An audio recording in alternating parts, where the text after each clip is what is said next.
Primeiramente, bom dia quem está aqui, porque quem está aqui já tem todo o clima do presencial. Eu queria dizer que vocês são, primeiramente, pessoas muito dispostas, porque quando a gente tem uma rotina de estudos pesados, finais de semana, geralmente a gente precisaria descansar.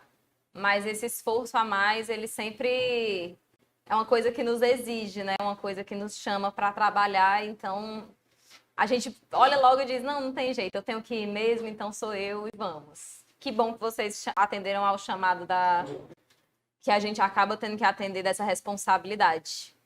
Vamos começar, gente? Eu tenho 2 horas para responder 15 questões e eu tenho a ligeira impressão de que vai ser pouco 2 horas para responder 15 questões, mas tudo bem. A gente vai passando por cada uma. Em cada uma delas a gente vai fazer aquela explicaçãozinha, se necessário a gente usa o quadro, tá bom?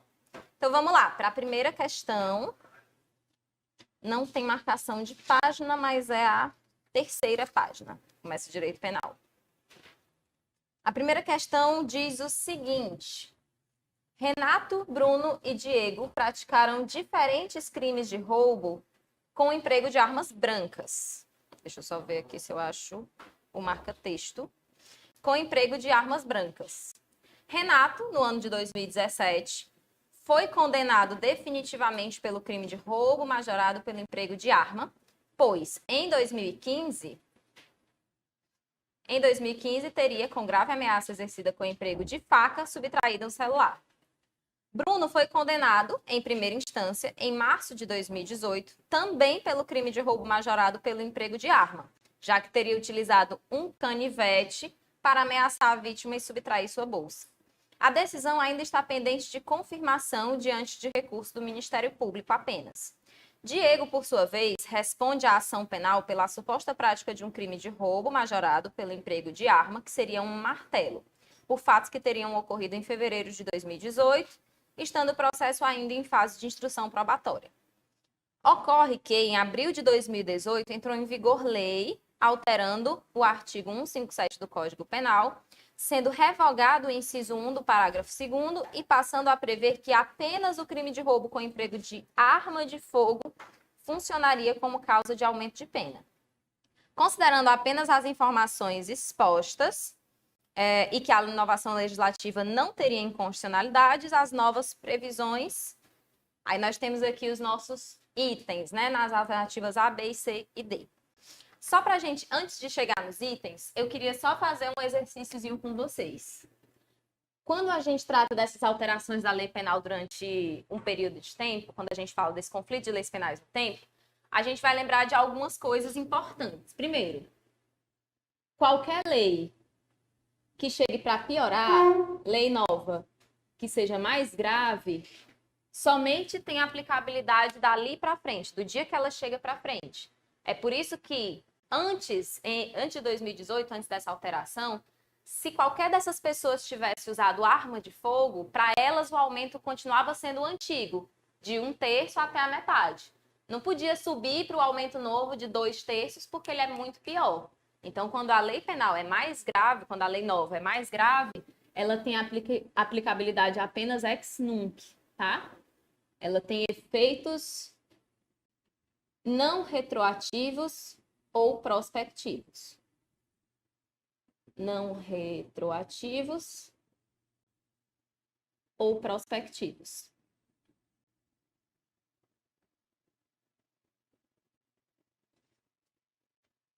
Por outro lado, se a lei penal melhora em alguma circunstância a situação do agente, nesse caso a gente viu que tem uma lei que revogou uma situação que aumentava a pena. Antes, qualquer arma majoraria o roubo, agora é só arma de fogo.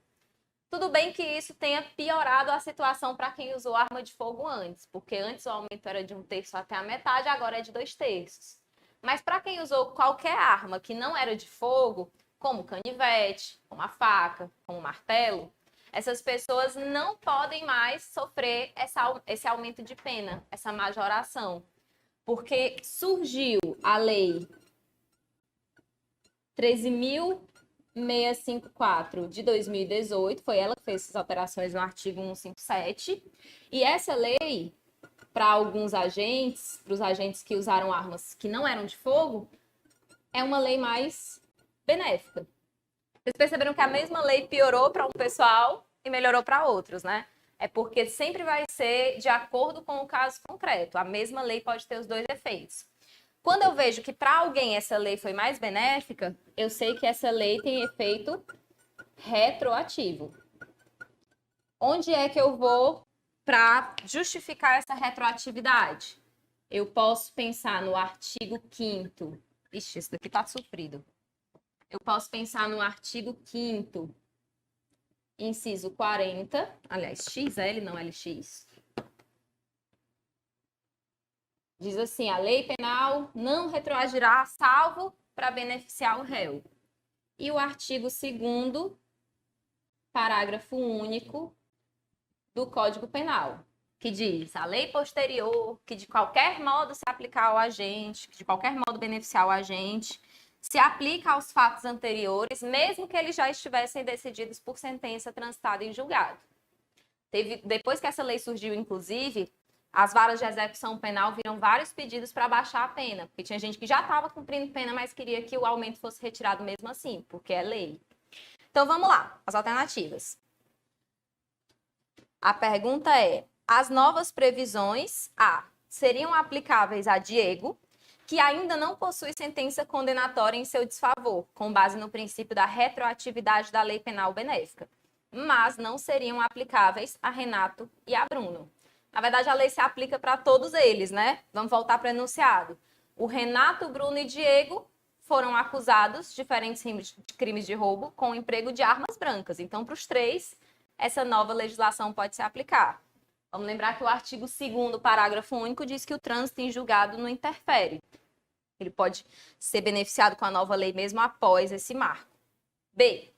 Não seriam aplicáveis a Renato, que já possui condenação com trânsito em julgado, aplicando-se o princípio da irretroatividade da lei penal, mas deveriam ser aplicadas a Bruno e a Diego. Errada a B, porque o trânsito em julgado, conforme a gente já falou, não impede que o agente seja beneficiado. Artigo 2º, parágrafo único do Código Penal. C. Não seriam aplicáveis a Renato, Bruno nem Diego, já que os fatos imputados teriam ocorrido antes da sua entrada em vigor, aplicando-se o princípio da irretroatividade da lei penal. Falso. Se aplicam a todos três, mesmo que o fato tivesse ocorrido antes da lei surgir. Então, só resta para a gente a alternativa D, que diz que seriam aplicáveis a Renato, Bruno e Diego, em razão do princípio da retroatividade da lei penal mais benéfica. Então, para uma questão como essa, sempre vai ser demonstrado, é obrigatório que o enunciado traga o que eles fizeram, qual foi a alteração que a lei promoveu, e depois que você lê o enunciado, que você raciocina um pouquinho, você percebe que essa pessoa pode ter se beneficiado ou não. Se ela não tivesse beneficiado, é porque a lei é mais grave. Então, ela só pode ser aplicada do dia que ela entra em vigência para frente. Se ela for mais benéfica, ela pode se aplicar independentemente de haver trânsito em julgado ou não. Né? Inclusive, se ele já fosse um abolício criminis, por exemplo, uma lei que retirou uma conduta delituosa, e essa pessoa já tivesse até terminado de cumprir a pena, ela tinha o direito de, pelo menos, retirar esse crime da sua lista de antecedentes criminais. Seriam... Isso, ela já não poderia mais ser considerada reincidente. Em 2005, teve a abolício criminis do crime de adultério. Então, qualquer pessoa, a partir de 2005, que tivesse anotação pelo crime de adultério e que, por isso, fosse considerada reincidente, já não podia mais. Porque se o adultério não é mais crime, ele já não pode mais gerar reincidência. Vamos para a questão de número 2, também sobre a aplicação da lei penal.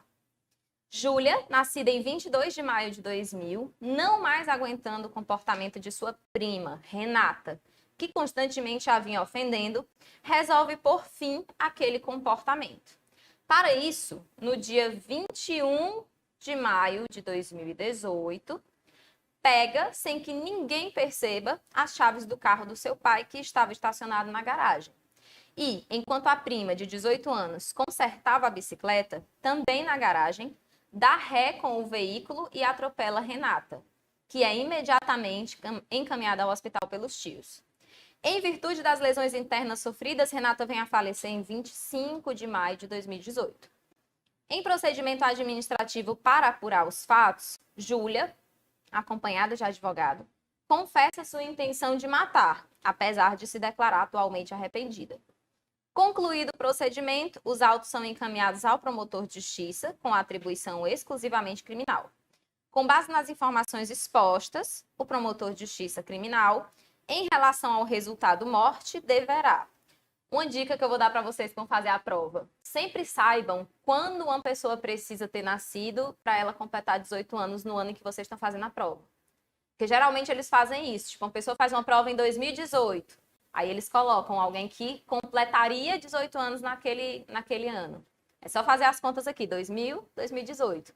Então, todo ano que eles querem fazer uma questão como essa, para você definir se ela pode ou não pode ser responsabilizada por causa da idade, é muito comum que a FGV faça isso. Então, de antemão, saber já de cabeça qual ano que essa pessoa precisa ter nascido para ter 18 anos na data do fato, já pode economizar bastante tempo na resolução da questão. Aqui, basicamente, o que a gente está estabelecendo é o seguinte. A Júlia nasceu dia 22 de maio de 2000. Quando é que ela completa 18 anos? Dia 22 de maio de 2018. 22 de maio de 2018, ela completa 18 anos. Para o STJ, assim que virar meia-noite, assim, 00 hora do dia 22/5, ela já é considerada maior. Não precisa chegar até a hora em que ela nasceu, não. Por exemplo, eu nasci 5h55 da tarde, mas eu, a partir de meia-noite, né, de 0 hora do dia 6 de novembro do ano em que eu completei 18 anos, eu já tinha essa idade para todos os efeitos. O que aconteceu foi o seguinte, a gente teve um fracionamento do crime, né? A ação dela de atropelar aconteceu no dia 21/5 de 2018 e o resultado aconteceu só dia 25 do mesmo mês, do mesmo ano. Eu vou perguntar uma coisa. Para definir quando, quero saber, prof, quando é para a lei que esse crime aconteceu? Eu olho para a conduta ou eu olho para a hora do resultado? Eu olho para a hora da conduta. Vale, prof, porque eu não lembrava disso. Faz tanto tempo que eu vi penal 1, normal. O artigo 4º do Código Penal diz que eu considero praticado o crime no momento da ação ou da omissão, mesmo que o resultado aconteça depois. Então, para todos os efeitos, quando foi que a Júlia completou o crime? Dia 21/5 de 2018. Quando ela praticou essa conduta, ela já era maior de idade? Ainda não. Então, qual é a tese que a gente vai usar para defender essa bonita? A gente vai dizer que por ela não ter 18 anos ainda, ela não é penalmente imputável. O processo tem que ir para onde? Para a vara da infância e da juventude. Vamos lá. A. Reconhecer que a atribuição é da promotoria da infância e da juventude infracional, pois o Código Penal adota a teoria da ubiquidade para definir o momento do crime. A gente falou de ação e omissão. Então, o nome dessa teoria aqui é teoria da atividade. Se usa a ubiquidade mais para o lugar, porque já eu vou explicar por quê, mas a ubiquidade é só para o lugar. Vocês podem lembrar do luta, né? Lugar do crime, ubiquidade. Tempo do crime, atividade. B, primeiro bizu que a gente aprende, né? Assim, chega na faculdade, a pessoa já ensina logo luta. Uhum. Isso. Isso. B, reconhecer que a atribuição é da promotoria da infância e da juventude infracional, pois o Código Penal adota a teoria da atividade para definir o momento do crime. Certinho. A B já é o nosso gabarito. Ixi, Maria. C, oferecer denúncia em face de Júlia, pois o Código Penal adota a teoria da ubiquidade para definir o momento do crime. Errado. Ele só podia oferecer denúncia se, quando ela tivesse atropelado essa vítima, já fosse, sei lá, dia 22, 23, aí ela já tivesse 18 anos. Aí sim ele poderia oferecer denúncia. E a D diz oferecer denúncia em face de Júlia, pois o Código Penal adota a teoria do resultado para definir o momento do crime. Não, a teoria do resultado não é adotada em nenhum parâmetro, nem para tempo, nem para lugar.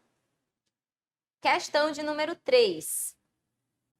Deputados estaduais estão reunidos para analisar a penalização do crime de estupro, chegando ao consenso de que é inadequada a ausência de previsão no Código Penal sobre causa formal de aumento para quando o delito é praticado com o emprego de arma branca ou de fogo. Admitindo a possibilidade de realizar uma campanha para alteração legislativa do tema, os deputados solicitaram dos seus assessores que avaliassem as consequências dessa alteração para os que estão condenados por atos praticados nessas circunstâncias, para os que respondem à ação penal e para os que teriam praticado fatos com essas peculiaridades, mas sequer foram denunciados. Deverá ser esclarecido pelo assessor que eventual aumento de pena em razão do emprego de arma no crime de estupro, aí a gente vai ter que saber aqui qual é a cabível. Se vai ser um aumento, né, uma inovação legislativa que traz um aumento, é uma lei penal mais grave e só pode ter efeito dali do dia da vigência para frente. Não se aplica para quem está condenado, para quem não foi denunciado, mas já praticou o crime, e nem para quem está sendo processado. Então, vamos lá com esse spoilerzão para saber qual é a alternativa correta. A. O aumento poderá ser imposto aos que já praticaram fatos e não foram denunciados, aos que respondem à ação penal e aos condenados, exceto os que já tiverem a pena extinta, já que é prejudicial. A A está completamente errada. Não se aplica a nenhum dos três, porque para todos os três o crime aconteceu antes da inovação. B. Poderá ser imposto aos que já praticaram fatos e não foram denunciados e aos que respondem à ação penal, mas não aos condenados definitivamente, tendo ou não cumprido a pena, já que prejudicial. Errado também. Porque toda pessoa que praticou o fato antes da lei penal mais grave tem o direito de ter a aplicação dessa lei só dali para frente. Se eu pratiquei o fato antes, essa lei mais grave que surgiu depois não pode voltar para me alcançar. C. Não poderá ser imposto aos que já praticaram fatos e não foram denunciados, aos que respondem à ação penal e nem aos condenados definitivamente, mas tão só aqueles que praticaram a conduta após a votação da lei, sendo irrelevante se a inovação é favorável ou desfavorável. Ô, rapaz, se não tivesse esse final, né?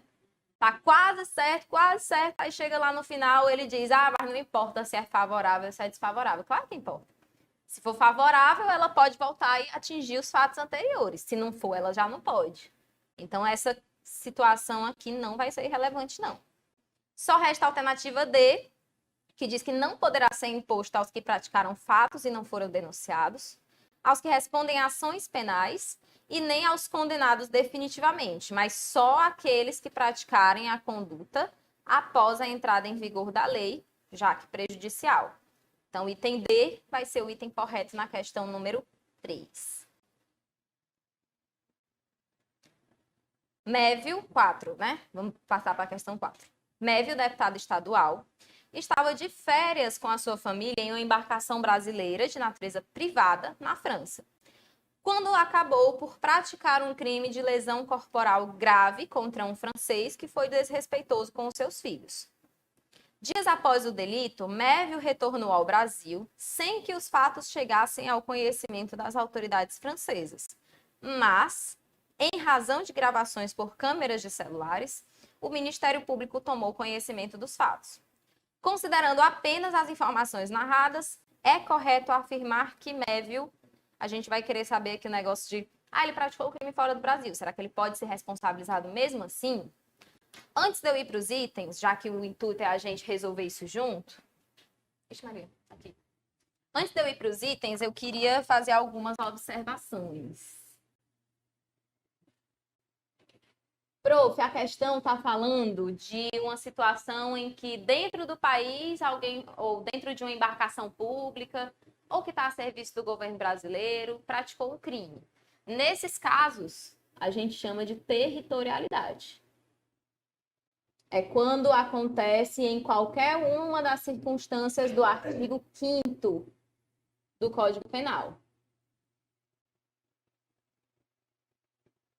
Eu vou deixar essa daqui no hold, né? Vou deixar essa daqui pausada, depois eu volto.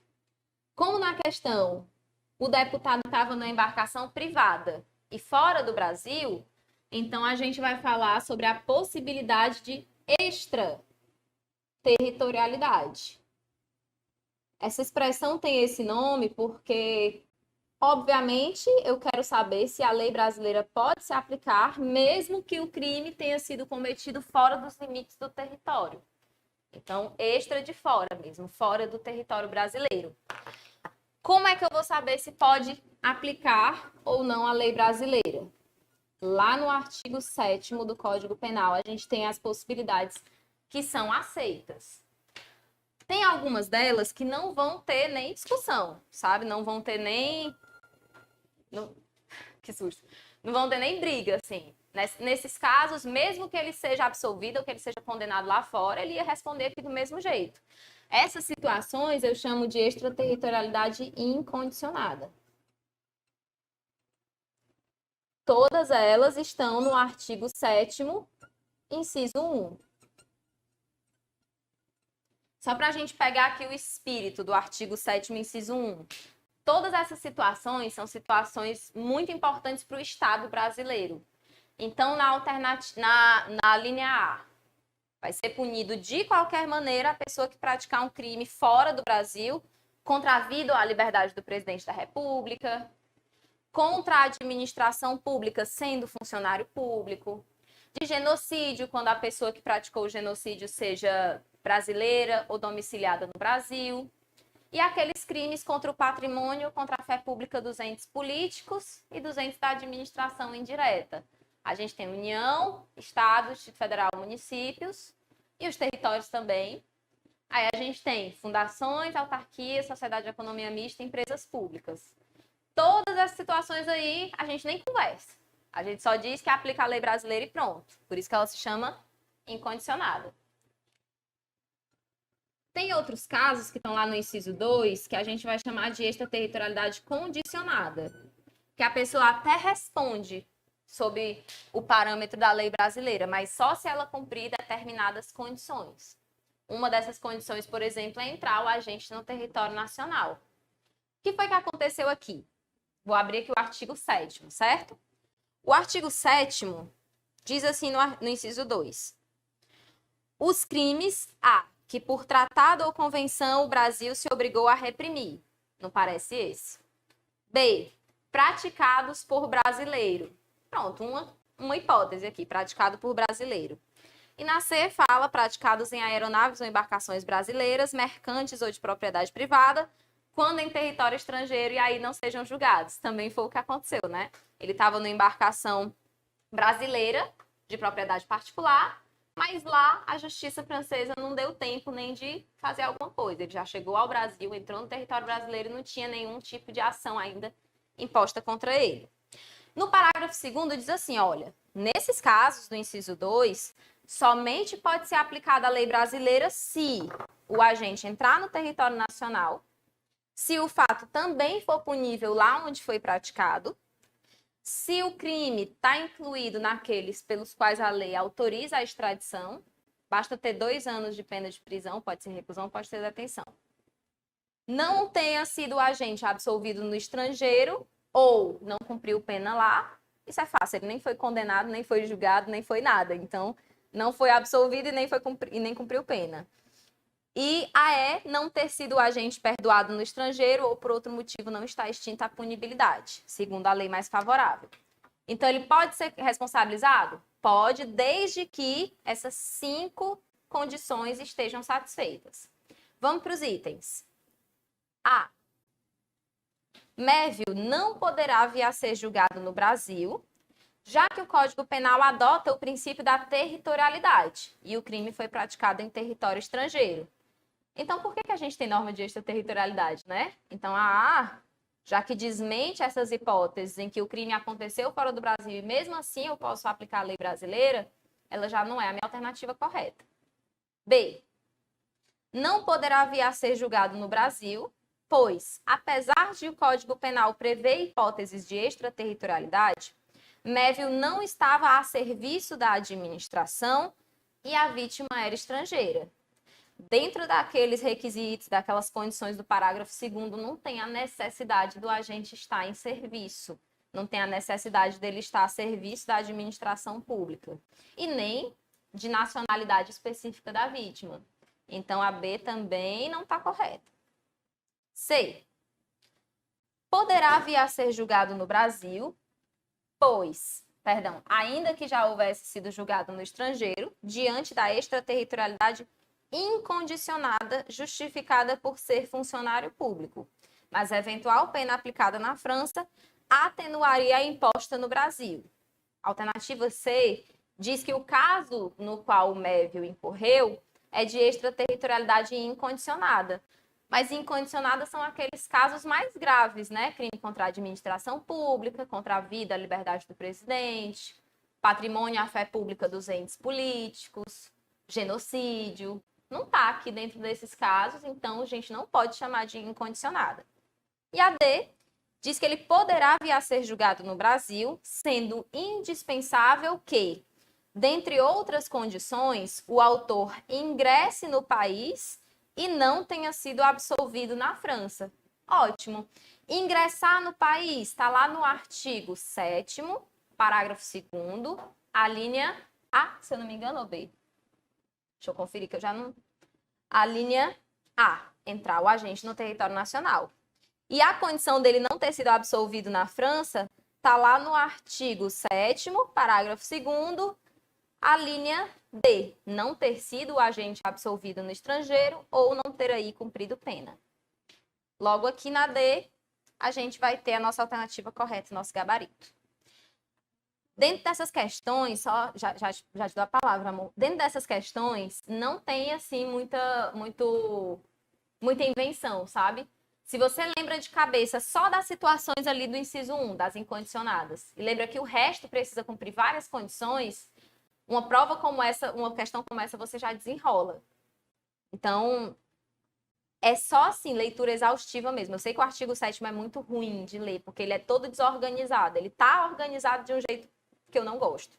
Então, a gente tem que fazer aquelas tabelinhas, dizer, não, aqui são as hipóteses, aqui são as condições, mas uma hora sai. Diga lá, coração.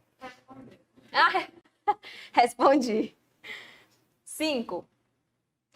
Em razão da situação política do país, foi elaborada e publicada, em 1 de 2017, Lei de Conteúdo Penal, prevendo que, especificamente durante o período de 1/2 de 2017 até 30 de 11 de 2017, a pena do crime de corrupção passiva seria de 3 a 15 anos de reclusão e multa, ou seja, superior àquela prevista no Código Penal. Sendo que, ao final do período estipulado na lei, a sanção penal do delito voltaria a ser a prevista no artigo 317 do Código Penal, 2 a 12 anos de reclusão e multa.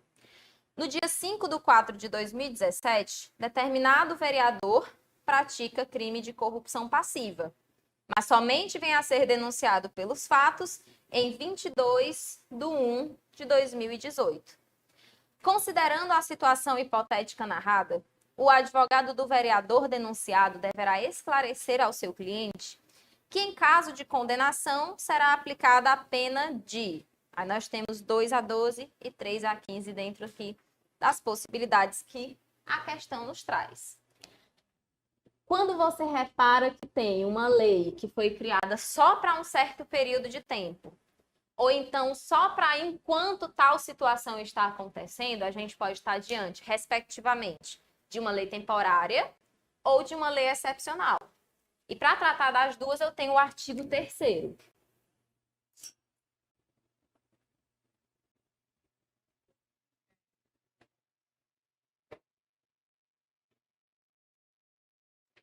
A lei temporária é aquela que toda lei ela tem um prazo para começar a vigência, mas quase todas não têm um prazo para terminar, porque a lei tem vigência até que chegue outra lei para revogar, né? A lei, por exemplo, quem é que sabe quando que o Código de Processo Civil novo vai encerrar a vigência? Ninguém sabe, porque ele está aí com uma vigência indeterminada. A maioria das leis tem essa disposição. A gente bota a lei lá no ordenamento jurídico e quando a gente quiser retirar ela, aí a gente faz outra lei para revogar.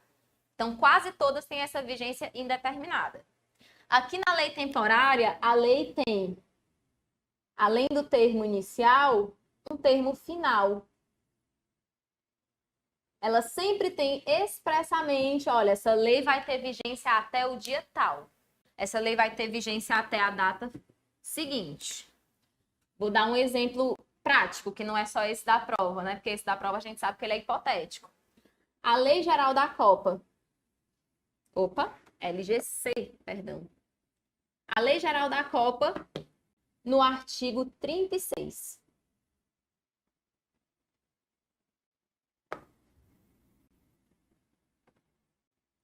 Quando a gente abre a Lei Geral da Copa, a gente percebe o seguinte: tem algumas disposições criminosas, né, assim, sobre crimes, sobre penas, que tratam de condutas que seriam muito mais prejudiciais se acontecesse na época da Copa. Por exemplo, para proteger os símbolos, né, para proteger as empresas, para proteger o marketing, né, da Copa, para a gente não ter pirataria, esse tipo de coisa.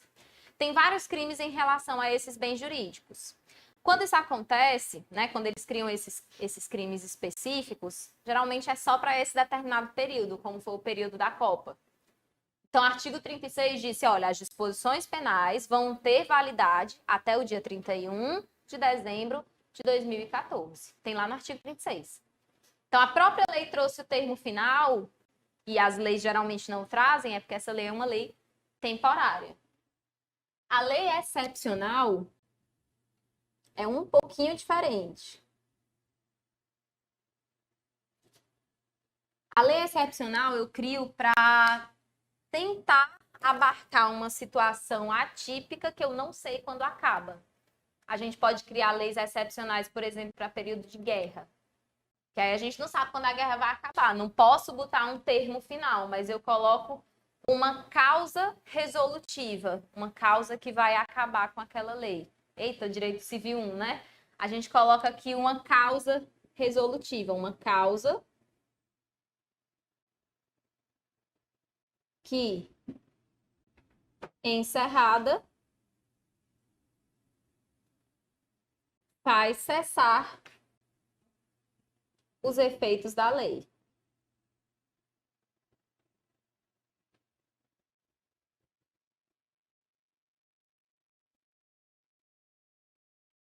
Aonde é que eu estou querendo chegar com isso? No artigo 3º diz que quando uma lei se classifica como temporária ou como excepcional, eu vou ter que reparar o seguinte: ela vai, obviamente, ter um negócio mais grave, uma punição mais gravosa, ou então uma punição que nem existia antes.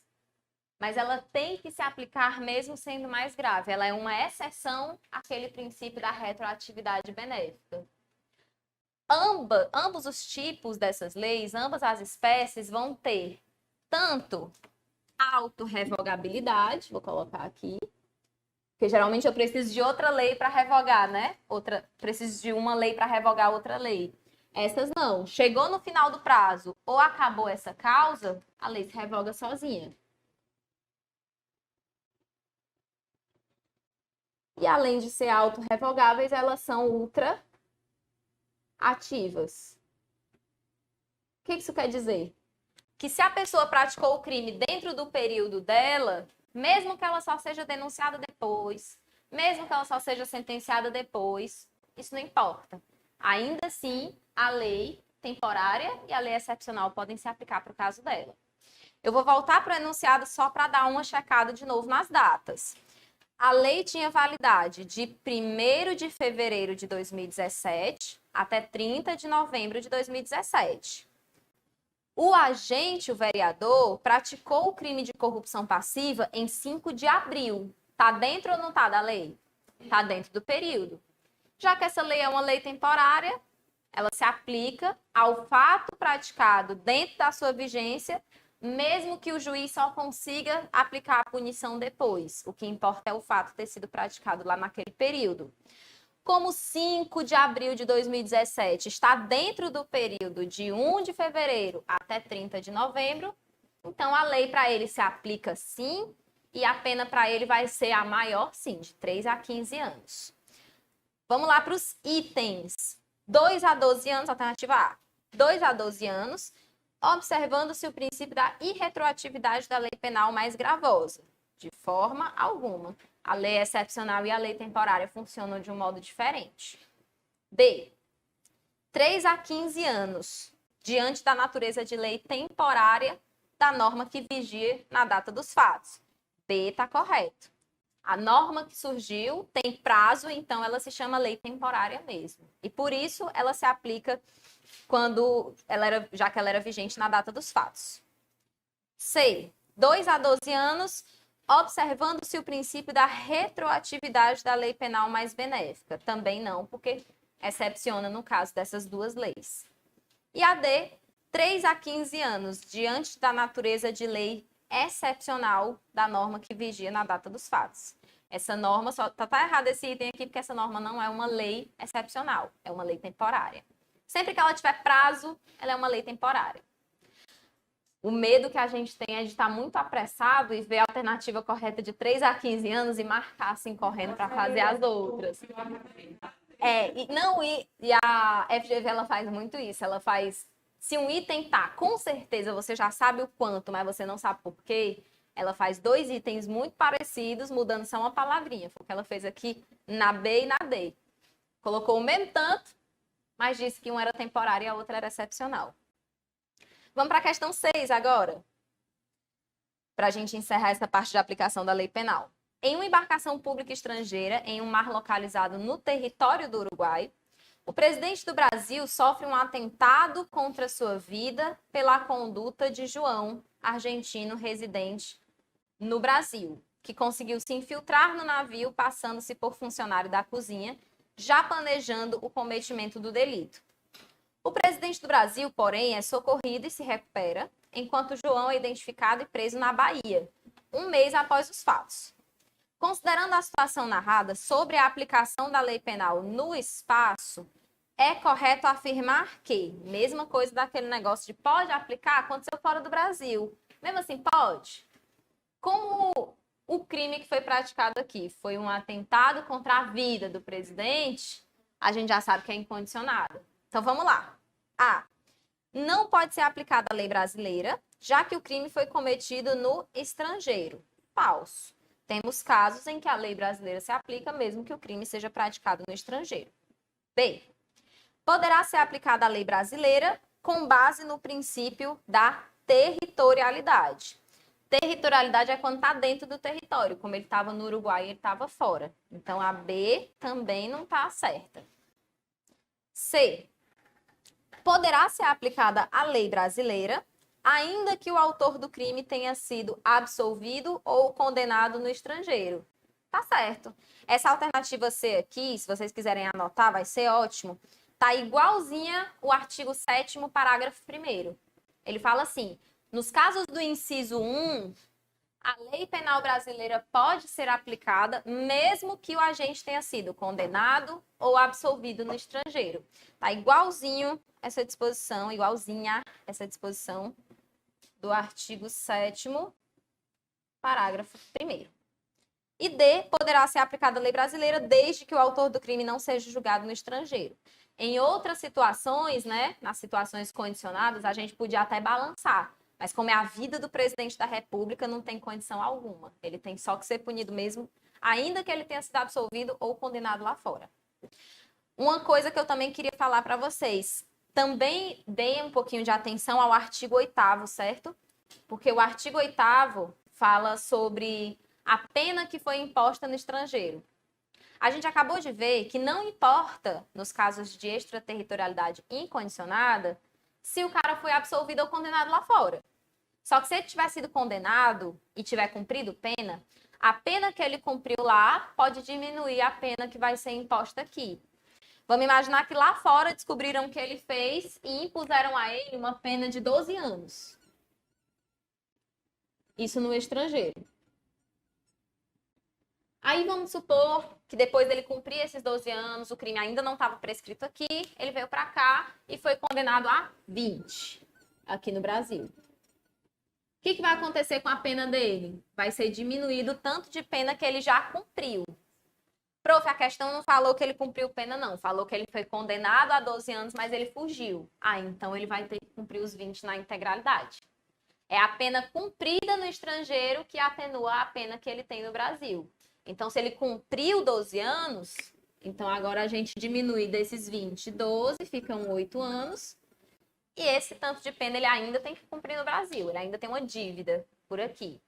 O artigo 8º diz que a pena imposta no estrangeiro atenua a pena brasileira pelo mesmo fato ou nela é computada, se elas forem idênticas. Se lá fora ele tivesse sido condenado a 12 anos e aqui também a 12 anos, então ficavam uma pela outra, né? Elas se computavam uma na outra. Mas como a pena do Brasil foi maior, ele cumpre só a diferença.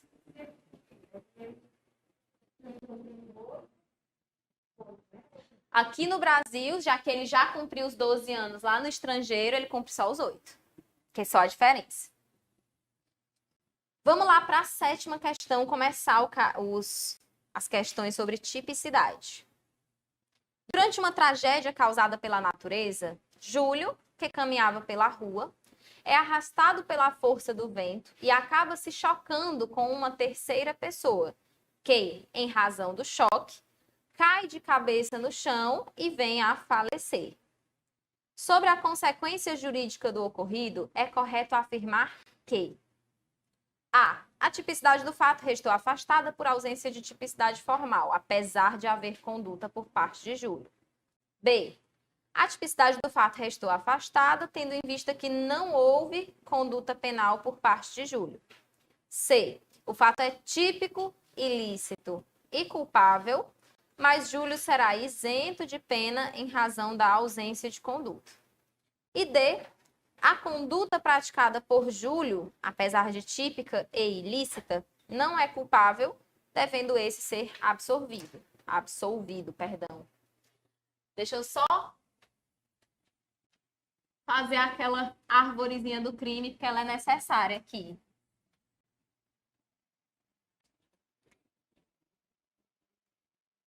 O que hoje a gente chama de crime no conceito analítico é uma composição de 3 elementos diferentes. O crime tem que ser um fato típico, tem que ser um fato ilícito e tem que ser um fato culpável. Dentro da tipicidade, eu vou analisar o seguinte. Aqui no fato típico, eu falei nas aulas teóricas que a gente faz uma análise do que aconteceu. Eu não quero ainda ver o porquê, o motivo, eu quero saber o que foi que rolou. A matou B. Tá certo, A matou B. Então, a gente precisa saber qual foi a conduta do A para matar B, qual foi o resultado dessa conduta que ele adotou, se o resultado realmente foi causado por essa conduta, ou se ela teve outro motivo, e se, no final de tudo, encaixa no artigo que trata desse crime. Então, a gente aplica aqui a análise da conduta, do resultado, do nexo causal e da tipicidade. Então, professora, quer dizer que se tiver um problema em relação à conduta, esse problema atinge o fato típico? Não atinge licitude, não atinge culpabilidade, atinge o fato típico, certo? Ok. E o que é que eu vou chamar de conduta? Para a teoria finalista, que é a teoria que se adota hoje no Código Penal, conduta é um fazer ou deixar de fazer, consciente, voluntário e dirigido a uma certa finalidade. A teoria se chama teoria finalista, porque toda ação tem um querer interno, né? Antes de eu puxar o gatilho, eu já queria matar alguém. Antes de eu avançar com o carro de propósito, eu já queria barruar nessa pessoa. Barruar, né? Já queria bater nessa pessoa com o carro. Muito mais chique. Então, a gente tem que ter essa noção de todo dolo e culpa, eu já analiso dentro da conduta. Então, vou colocar aqui, ó. Conduta é uma ação ou omissão, fazer ou deixar de fazer, consciente, voluntária e dirigida a uma certa finalidade. Tem algumas circunstâncias que afastam a conduta do agente. Por exemplo, e se o resultado foi causado não por uma coisa que eu fiz, mas por uma coisa que eu sofri? Por uma coisa que foi um caso fortuito ou uma força maior. A gente vê aqui que ele não fez nada para se chocar com essa pessoa, pelo contrário, ele foi levado pelo vento, né? Então, pode colocar aqui que essas circunstâncias de caso fortuito ou força maior excluem a conduta.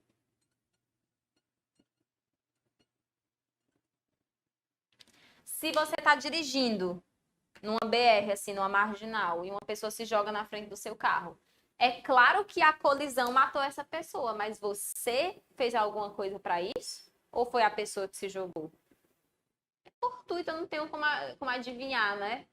Tem coisas que saem do padrão da nossa previsibilidade e a gente não pode evitar. Isso não quer dizer que sempre tenha crime quando isso acontece. Imagina, tá na rua, uma ventania te arrasta, você se choca com a cabeça de outra pessoa e vem a polícia para te prender. Você fala, meu Deus, mas eu não fiz nada. Eu fui arrastado, né? Então vamos lá. Qual é a alternativa que vem a ser a mais correta aqui? A A diz que a tipicidade do fato restou afastada por ausência de tipicidade formal, apesar de haver conduta. Errado. Não houve conduta. A gente teve a cabeça do Júlio tacando na cabeça de outra pessoa e matando a vítima. Então, até pensando assim, eu pensei, matar alguém. A cabeça do Júlio matou aquela pessoa. Tipicidade formal tem. Uma pessoa morreu por causa do choque. O negócio é que a razão do choque não foi a conduta do Júlio. B. A tipicidade do fato restou afastada, tendo em vista que não houve conduta penal por parte de Júlio. A B é o nosso gabarito. Não houve conduta por parte de Júlio, porque foi como o próprio enunciado diz, uma tragédia causada pela natureza. A C diz que o fato é típico, ilícito e culpável. Guardem aqui uma informação. Nesses casos em que falta conduta, em que falta resultado, em que falta nexo causal, tipicidade, a gente sempre vai chamar esses casos de fato atípico, porque já não se amolda mais ao crime, né? Então, a gente vai dizer que esse fato é atípico e a ilicitude e a culpabilidade podem até existir, mas elas já não vão interferir, porque o fato atípico já não é mais crime. E D diz que a conduta praticada por Júlio, apesar de típica e ilícita, não é culpável. A falta de conduta não atinge a culpabilidade, atinge o fato típico. Questão de número 8. Funcionário da Assembleia Legislativa recebeu o procedimento que versava sobre a edição de lei estadual de grande relevância. Ciente da controvérsia e da grande pressão que existia contrária à edição da inovação legislativa, resolveu esconder o procedimento entre a sua mesa e a parede no chão, para que ninguém soubesse que estava com o documento para apresentação de parecer. Ocorre que o funcionário, por descuido, veio a derrubar café no documento, tornando-o totalmente inutilizável e gerando prejuízos ao andamento do procedimento. Considerando apenas as informações narradas, é correto afirmar que a conduta do funcionário é A. Atípica, não configurando crime. B. Típica, ilícita e culpável, configurando crime de extravio, sonegação ou inutilização de livro ou documento, previsto no artigo 314 do Código Penal. C. Típica, ilícita, mas não culpável, não configurando crime. E a D, típica, ilícita e culpável, configurando crime de subtração ou inutilização de livro ou documento, previsto no artigo 337 do Código Penal. Vamos lá. De todos os crimes contra a administração pública, todos eles são dolosos, à exceção de um, que é o peculato, que tem a possibilidade do peculato culposo. mas todos são dolosos. O que isso quer dizer? Que eu só posso ser punida criminalmente por uma dessas condutas se eu tiver feito isso porque eu queria, se eu tivesse, por exemplo, derrubado café de propósito. Ai, professora, mas na vida real eu não vou conseguir saber. Que bom que a questão traz, assim, a explicação detalhada do fato. Que ela fala que o café foi derramado por descuido. Olha que palavra boa que ela usou, descuido. Descuido é literalmente uma falta de cuidado. E a falta de cuidado não caracteriza dolo, ela caracteriza culpa. Vamos colocar isso no quadro, que eu acho massa?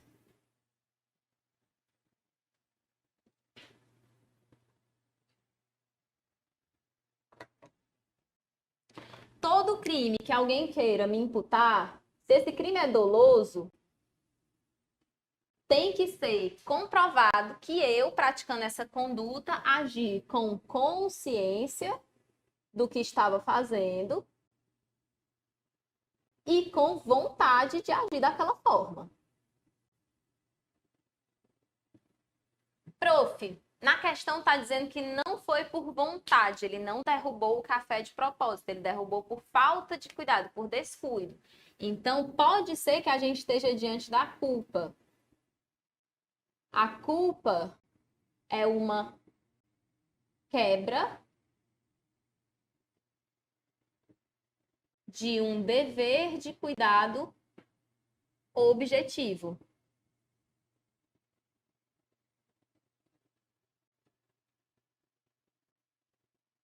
O que ele está dizendo? Que para eu ser responsabilizada por alguma coisa culposa, não basta só ter acontecido o resultado, não. Além de tudo, as pessoas que estão me acusando, elas têm que comprovar que eu agi faltando cuidado quando era necessário. Por exemplo, sendo imprudente, imprudência, sendo negligente, deixando de conferir algumas coisas que eu deveria ter conferido. Aí a gente tem a negligência. E tem também aquele pessoal que mexe nas coisas que são muito específicas, eles não sabem mexer, mas mesmo assim eles vão. Eles não têm perícia suficiente para isso, mas mesmo assim eles mexem. Aqui são os imperitos, imperícia.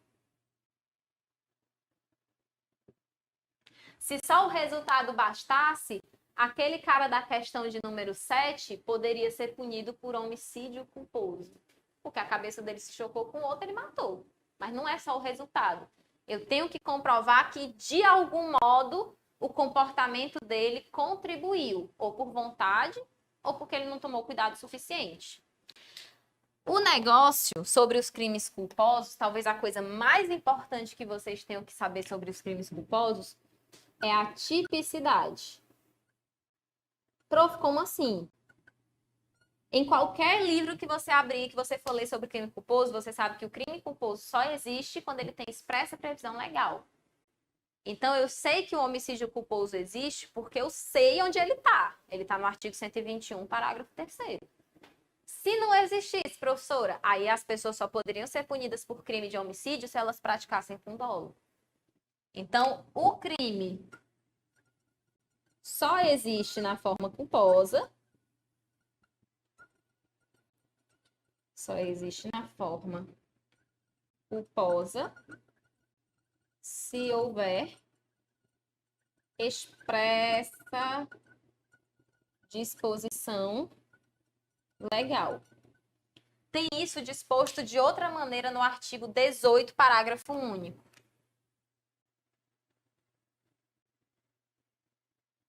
Ele fala assim: salvo os casos expressos em lei, ninguém pode ser punido por fato que a lei define como crime, senão quando o pratica dolosamente.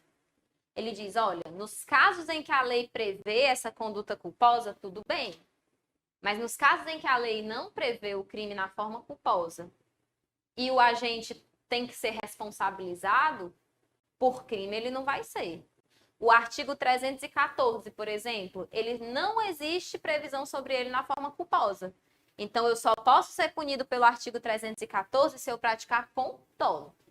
Se eu praticar por culpa, o fato é atípico. Qual é a alternativa correta? A alternativa correta é a alternativa A. A conduta é atípica, não configurando crime. Inclusive, podem anotar, de todos os crimes contra a administração pública, só tem um crime culposo, que é o peculato culposo. O resto, tudo, se eu estou sendo punida, tem que ser praticado com dolo. Prof, mas aí não vai ter punição para ele, não? Pode ter punição administrativa, sabe? Que é mais adequada ao caso. Já que foi só um descuido e a lei não prevê crime para isso, possivelmente ele vai ser responsabilizado porque, ó, ele é funcionário, ele é responsável pelos papéis, ele tem que tomar cuidado. Mas se o direito administrativo já é suficiente, o direito penal não interfere. Oi? Talvez, se a questão não tivesse sido tão clara falando de descuido. Se ela dissesse assumir o risco de colocou o café num local, tava penso, sabe? Penso é o novo. É, ele tem aqui o funcionário que mesmo ele escondeu o documento, só que não foi o negócio de esconder. Se tivesse alguma expressão como assumir o risco de, ele colocou próximo à mesa de café, assumindo o risco de alguém derramar por acidente. Isso daí já poderia ser, mas como a questão falou especificamente de descuido, a FGV ela costuma fazer exatamente isso. Se o crime é culposo, ela usa essas palavrinhas mágicas. Se o crime é doloso, ela usa outras completamente diferentes. Ela usa intenção ou assumir risco nesses casos. Questão de número 9 agora. José, pretendendo praticar crime de peculato, ingressa em repartição pública com a chave que possuía em razão do cargo, na parte da noite, com o objetivo de subtrair um computador da repartição. Quando estava no interior do local, todavia, pensa sobre as consequências da sua conduta e que a sua família dependia financeiramente dele, razão pela qual deixa o local sem nada subtrair. O segurança do local, todavia, informado por notícia anônima sobre a intenção de José, o aborda na saída da repartição e realiza sua prisão em flagrante. Considerando as informações narradas, é correto afirmar que a conduta de José A. não configura conduta típica em razão do arrependimento eficaz. B. Não configura conduta típica em razão da desistência voluntária. C. Não configura crime em razão do arrependimento posterior. E D. Configura tentativa de peculato em razão do arrependimento eficaz. Antes de eu começar, eu queria fazer duas observações. A C e a D já estão descartadas. Eu vou dizer por quê. A C está descartada porque o arrependimento posterior está lá no artigo 16 do Código Penal. E na melhor das hipóteses, o arrependimento posterior pode só reduzir a pena de 1/3 até 2/3. Em nenhuma situação que aconteça arrependimento posterior, pode ter um caso que não configura crime. Então, o jeito que essa alternativa foi escrita já não dá para ela ser certa jamais. Então, eu já risco aqui essa parte de não configura crime, passo assim um risquinho em cima, para saber que o arrependimento posterior, mesmo acontecendo, mesmo que fosse isso que tivesse acontecido, ele não ia retirar o crime. Ele ia só diminuir a pena que ele ia levar depois. A D também está errada logo de cara. Por quê? Porque fala em tentativa de peculato em razão do arrependimento eficaz. A tentativa está lá no artigo 14.2.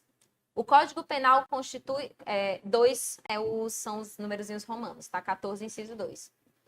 A tentativa é conceituada lá como o agente que inicia a execução, vou colocar aqui.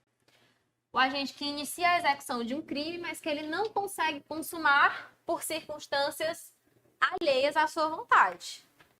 Aí ele não desistiu por vontade própria? Ele não voltou atrás porque quis? Então, não dá para ser tentativa porque os conceitos acabam se chocando. Ou essa situação é alheia à minha vontade, eu não consegui porque chegou a polícia, porque chegou alguém, porque alguém me impediu, ou então eu mesma mudei de ideia. Os dois juntos, não dá. Vou logo colocar aqui, essa aula é aula de intercrimes. Colocar aqui a tentativa.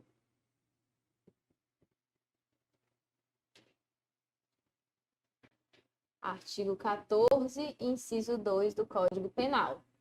Eu costumo fazer na aula a listinha de requisitos da tentativa. O que precisa para um crime poder ter essa classificação. Primeiro, acho que o mais básico que a gente quase nunca pensa é que para ser tentado, o crime tem que ser doloso. Por quê? Obrigatoriamente doloso. Porque se eu estou tentando, é porque o resultado que está lá na frente é um negócio que eu quero. Eu só não consigo chegar lá. E sempre que eu quero o resultado, o crime é classificado como crime doloso. Então, tentativa só pode ter de crime doloso. Não tem jeito, não tem como. Depois, tem que ter o início da execução num crime que possa ter 2 ou mais atos para praticar. Estou falando isso porque tem crimes que se praticam com um ato só. Tipo injúria verbal. Assim que você xinga a pessoa, o crime já acabou, não deu nem tempo de tentar. Então, nesses crimes que se praticam mediante um ato só, a tentativa já fica mais difícil de existir. Ela quase não pode acontecer nesses casos. Só se você, ao invés de fazer a injúria de modo verbal, fizesse de modo escrito. Aí alguém intercepta a carta antes. Ah, tudo bem. Aí tudo bem, nesse caso eu acho que pode. Então, a gente vai colocar aqui que tem que haver o início da execução nessa espécie de crime que tem 2 ou mais passos para chegar até a consumação, que é para dar tempo eu começar e não conseguir terminar. Quando o crime tem só um passo, não dá tempo isso acontecer. Então, eu falo início da execução em crime plurissubsistente. Unissubsistente é o que só consiste em um ato e o plurissubsistente é aquele que pode ter 2 ou mais atos.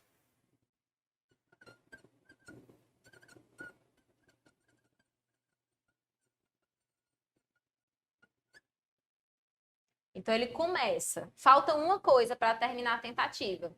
Ele começa, mas ele não consegue consumar por razões alheias à vontade dele. Então, eu falo de não consumação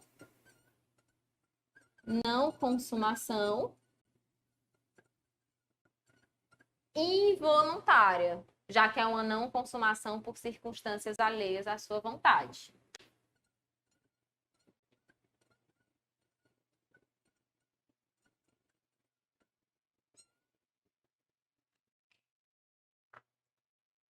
Vai colocar aqui.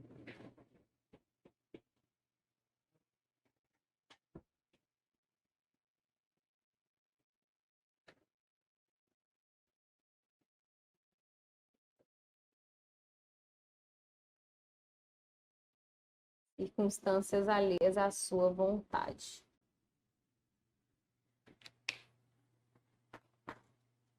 Certo. Já que não é a C e já que não é a D, só resta a A e a B. Arrependimento eficaz e desistência voluntária. O artigo 15 traz o conceito dos dois. Diz o artigo 15 que arrependimento eficaz está lá no finalzinho e a desistência voluntária está no começo. O artigo 15 fala: o agente que voluntariamente desiste de prosseguir na execução do crime ou impede que o resultado se produza, só responde pelos atos já praticados. O que parece que ele aconteceu aqui? Ele desistiu de continuar ou ele só evitou que o resultado se produzisse? Como ele entrou lá na repartição, nem tinha feito nada ainda, ele só entrou, ele começou, claro, né? Iniciou a execução. Mas ele não continuou porque disse, olha, tem muita gente que depende de mim, se eu for preso não vai dar certo. Aí ele voltou. O que parece que ele fez? Ele ia, mas ele desistiu. Isso. Ele até ia, mas ele acabou desistindo. Ele acabou abandonando o plano na metade. Sempre que alguém abandonar o plano na metade, essa pessoa está desistindo, né? Então a gente chama isso de desistência voluntária. Tem outras situações nas quais eu não consigo mais desistir porque não dá mais tempo. Eu já fiz tudo que eu tinha que fazer. Tipo, eu já, querendo matar uma pessoa, já disparei várias vezes e ela foi alvejada. Agora, desistir vai adiantar do quê? Não adianta mais. O que eu tenho que fazer é tentar pelo menos, evitar que esse resultado aconteça. Eu posso socorrer a vítima e levá-la para o hospital, por exemplo. Se ela se recupera completamente, poxa, esse meu arrependimento serviu de alguma coisa. Foi um arrependimento eficaz. Então, ó, desistiu de continuar, de prosseguir na execução, desistência voluntária. Se a questão falou que ele estava indo, mas virou as costas e voltou, enquanto ele ainda podia ter continuado, é desistência. Agora, se por outro lado, a questão diz que ele já fez o que ele queria, mas o resultado está chegando e ele resolve que vai evitar que esse resultado aconteça, aí é arrependimento eficaz. Ele só responde, nos dois casos, pelos atos já praticados. Como antes de desistir ele não tinha praticado crime algum, acaba que ele não é punido por nada. Deu tempo ele desistir ainda e não ser punido por nada. A alternativa correta, então, vai ser a alternativa A. Perdão, B, que é a desistência voluntária. 10. Júlia, primária e de bons antecedentes, verificando a facilidade de acesso a determinados bens de uma banca de jornal, subtrai 2 revistas de moda, totalizando o valor inicial do prejuízo em R$15. Após ser presa em flagrante, é denunciada pela prática do crime de furto simples, vindo, porém, a ser absolvida sumariamente em razão do princípio da insignificância. De acordo com a situação narrada, o magistrado, ao reconhecer o princípio da insignificância, optou por absolver Júlia em razão da A. Atipicidade da conduta, B. Causa legal de exclusão da ilicitude, C. Extinção da punibilidade e D. Causa supralegal de exclusão da ilicitude. Vamos lá, primeiro. Causa supralegal de exclusão da ilicitude? Não. Quando a sua questão trouxer não, eu quero saber qual é a causa que está fora da lei que pode excluir a ilicitude do fato. Essa se chama consentimento do ofendido. Isso daí já é bem pacificado. O consentimento do ofendido não está na lei, mas em determinadas situações ele pode tirar a ilicitude do fato. Por exemplo, imagina que você quer fazer uma tatuagem. Quando a pessoa vai te tatuar, é óbvio que ela vai ferir um pouquinho a tua pele. Ela vai ofender a sua integridade física, ela vai até mudar a sua integridade física, porque você já vai ser uma pessoa diferente depois que a tatuagem aparecer. Mas isso vai ser punido criminalmente? Não. Você escolheu o desenho, você pagou pelo serviço e você consentiu que ele acontecesse. Então, nesse caso, o consentimento do ofendido torna esse ato, que era ilícito, lícito. Vira só o exercício regular do direito de gerir a sua própria imagem. Não tem problema. Esse consentimento do ofendido pode ser aqui, pode chegar numa questão como causa supralegal da exclusão da ilicitude, mas não foi o que aconteceu. Mas eu já anotaria aí, porque vai aqui, né? Consentimento do ofendido. Vamos para a alternativa C, extinção da punibilidade. As causas extintivas da punibilidade têm que ter previsão legal, certo? Previsão legal como, professora? Só no artigo 107? Não, pode ter fora também. Mas tem que ter uma lei dizendo, olha, essa circunstância extingue a punibilidade do agente.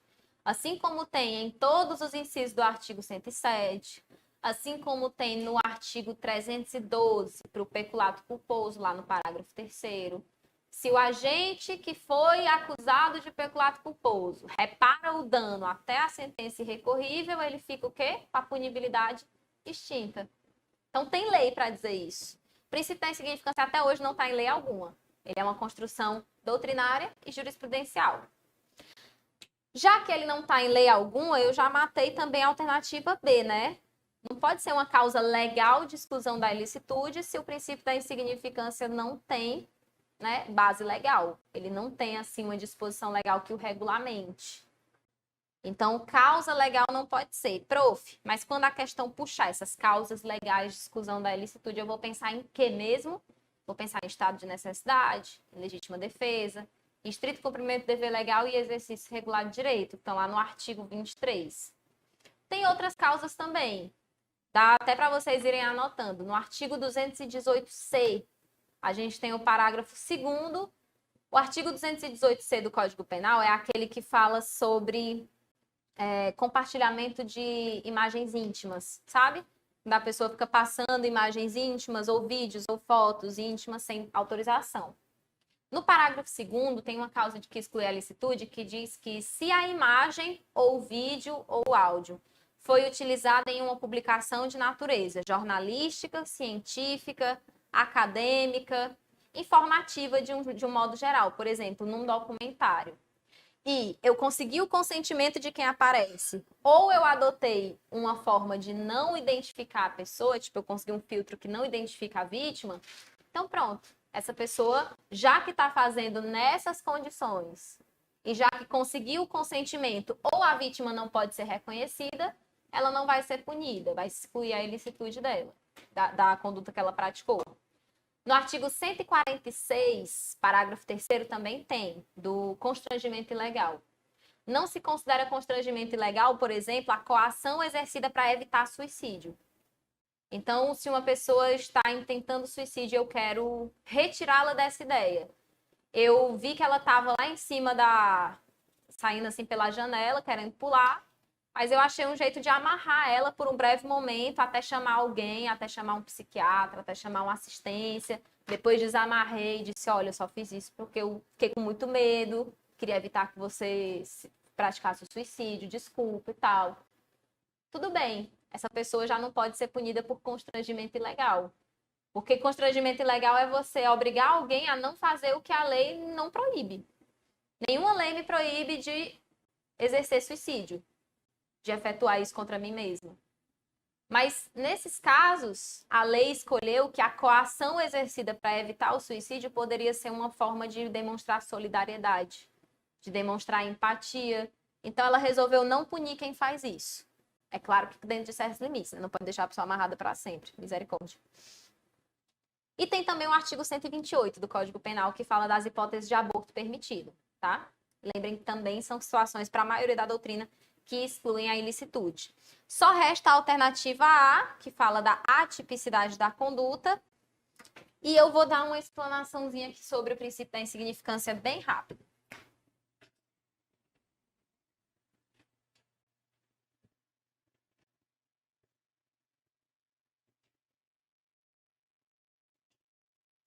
O princípio da insignificância, para uma posição jurisprudencial e doutrinária bem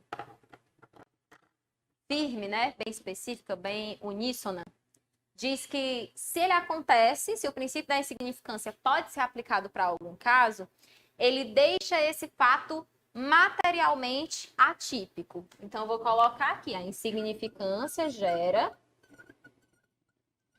a atipicidade material.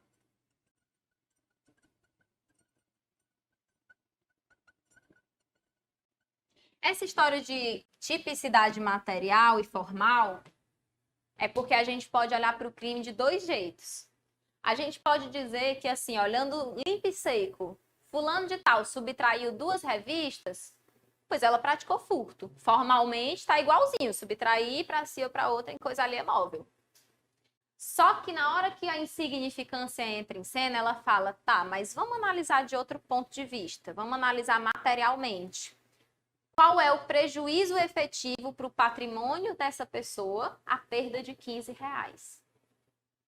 Quanto essa pessoa vai de fato se prejudicar com menos R$15?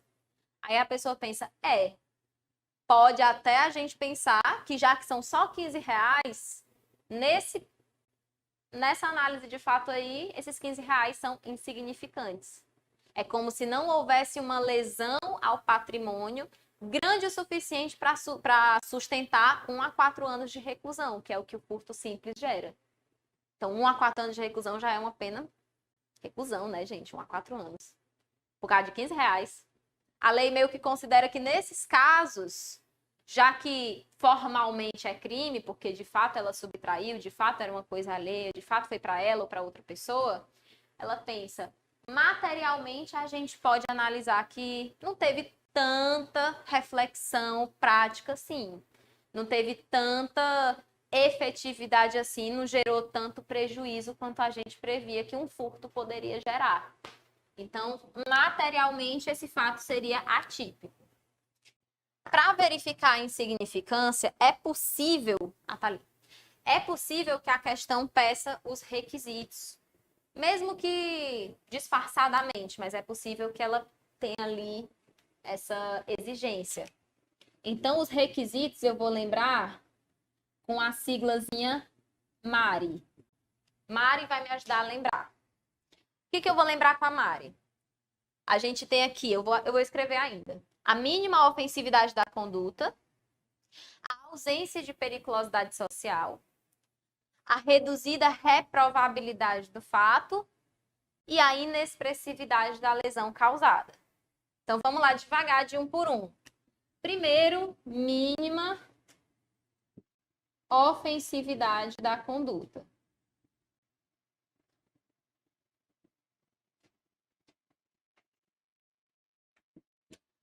Até hoje, os tribunais superiores, para minha posição, uma coisa bem acertada que eles não fizeram até hoje foi colocar um teto para a insignificância. Já pensou se eles dissessem, gente, até R$100 é insignificante? O pessoal ia pegar a cestinha e dizer, o que eu posso tirar daqui até R$100? Qual vai ser a compra do dia? Eu vou comprar só a mistura e o macarrão tá ótimo. Eu não sou nem ser presa. Como essa situação da insignificância é uma norma de tolerância do direito, dizendo, olha, aqui a gente entende que não precisa, mesmo que você seja obrigado a pagar o prejuízo, a gente entende que não precisa ser preso. A pessoa também tem que tomar cuidado para ela ofender o mínimo possível o bem jurídico. Então, se tivesse esse negócio do 100, a ofensividade ia pelo ralo, porque o pessoal ia pegar tudo até R$99 e dizer, olha, tá dentro dos limites, né? Então, aqui a mínima ofensividade é o agente que fere o mínimo possível com a sua conduta. Ele não estica a baladeira, assim. R$15, geralmente tem uns R$30 aí, até uma garrafa de uísque. Dependendo do tamanho do supermercado, né? Vai que. Na a gente tem uma regra muito importante, que é a ausência de periculosidade social. Periculosidade social. Basicamente, o STF disse que se uma conduta gera qualquer risco para alguém, ela não pode ser considerada insignificante. É por isso que a gente não considera insignificante jamais um crime que tem violência ou grave ameaça. Então, furto, estelionato, apropriação indébita pode até ser. Dependendo do caso, dependendo dos requisitos, pode. Mas o roubo e a extorsão já não pode. Lesão corporal já não pode. Qualquer coisa que coloque alguém em risco, o crime tem que ser sem violência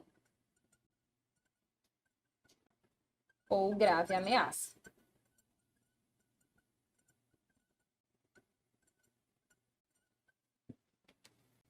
Aqui no R, a gente tem o reduzido grau de reprovabilidade da conduta.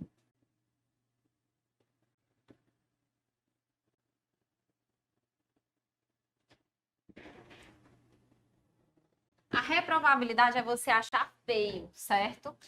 Acho que foi até nesse mesmo pensamento que o STJ fez a súmula 599.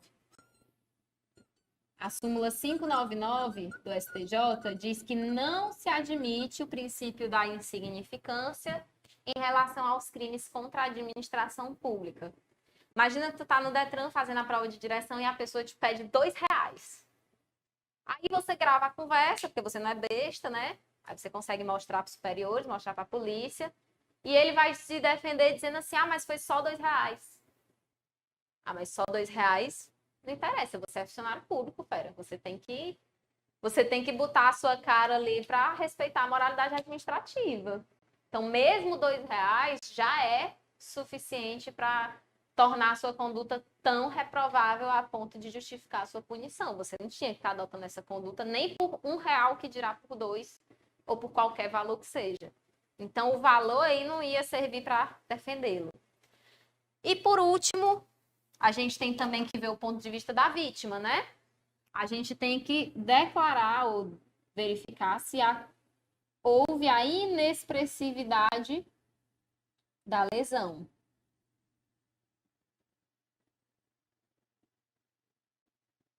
Eu sei que R$ 20 é pouco para algumas pessoas, mas é muito para outras.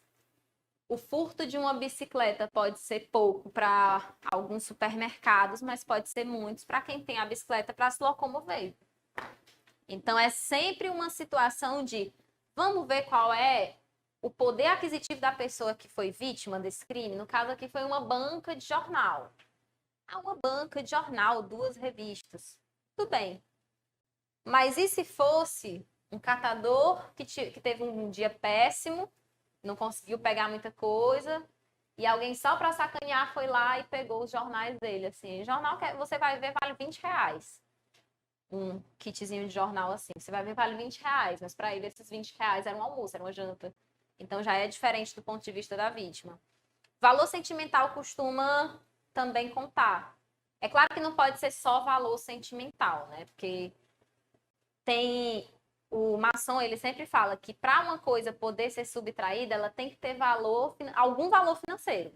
Nem que seja pouco, mas ela tem que ter.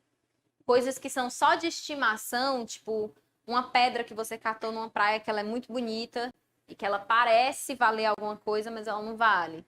Ela é uma coisa de estimação, então nesses casos não vai haver crime não, a subtração dela, infelizmente. Mas algumas coisas que têm um valor menor, mas que têm um valor sentimental elevado, elas podem ser consideradas. Tipo uma correntinha que você ganhou de um parente que já faleceu, um relógio que era da sua mãe, alguma coisa desse sentido aí. Mesmo que seja baratinho, o juiz, antes de pensar na insignificância, ele vai pensar, não, mas tinha uma relevância diferente para a vítima. Era uma coisa mais específica. Oi, pode falar.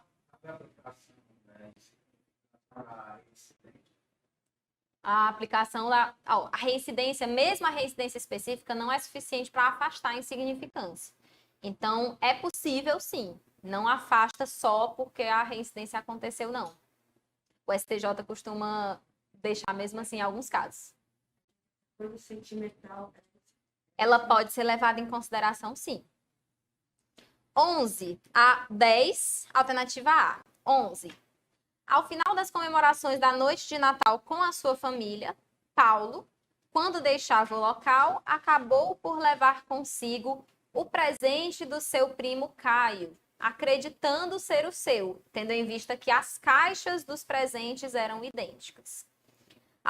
Após perceber o sumiço do seu presente e acreditando ter sido vítima de crime patrimonial, Caio compareceu à delegacia para registrar o ocorrido, ocasião em que foram ouvidas testemunhas presenciais que afirmaram ter visto Paulo sair com aquele objeto.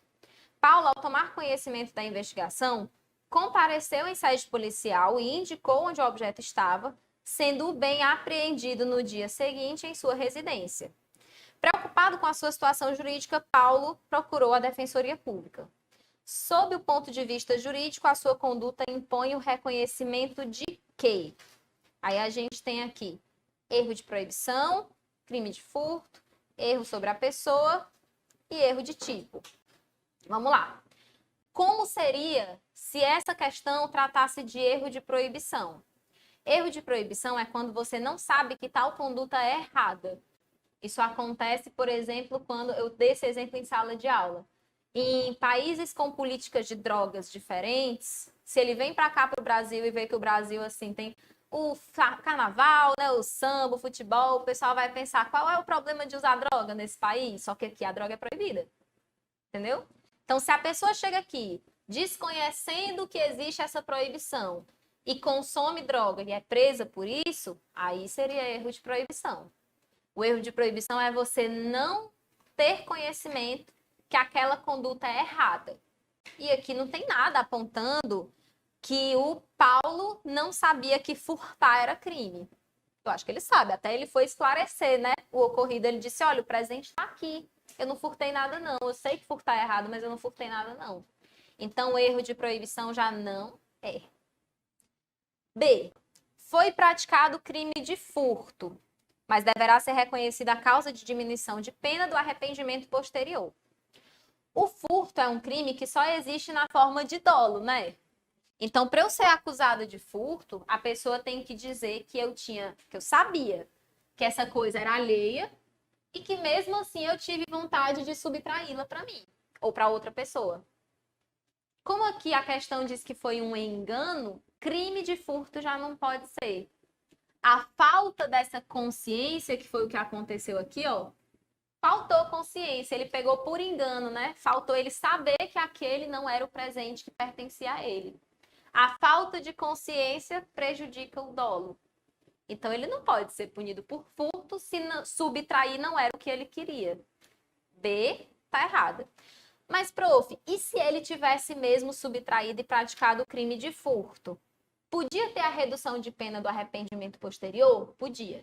Podia sim, porque segundo o artigo 16, o furto é sem violência e sem grave ameaça à pessoa.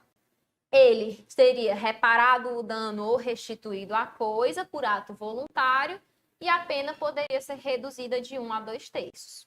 Tudo bem. Mas como não foi, não pode haver o arrependimento posterior. C. Houve erro sobre a pessoa, devendo ser consideradas as características daquele que se pretendia atingir. O erro sobre a pessoa é um pouquinho mais específico. É quando eu quero fazer algo contra alguém, mas eu erro o alvo porque eu me confundo. Isso acontece com pessoas que são fisicamente parecidas, por exemplo. Ou que estão usando uma camiseta parecida, de time, com a mesma numeração atrás. Tem uma questão que é exatamente sobre isso. Nesses casos aí, em que eu quero fazer uma coisa ruim contra alguém, só que eu pratico contra a vítima errada, porque eu me confundo. A gente vê bastante isso em questão de matar, né? Matar alguém, matou a pessoa errada. A mãe queria praticar infanticídio, acabou matando o bebê errado. Esses aí são erros sobre a pessoa. O agente tem dolo, o negócio é que ele direciona o dolo para a pessoa errada.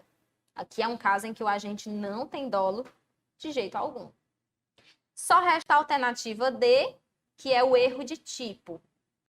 Toda vez que vocês encontrarem uma questão de erro de tipo, vocês vão lembrar dessa parte do quadro aqui, por favor. Quando ocorre esse erro de tipo, o agente, por falta de consciência sobre alguma coisa, pelo engano que ele acaba incorrendo, ele parece para todo mundo que ele está cometendo um crime, mas na verdade foi tudo um grande engano.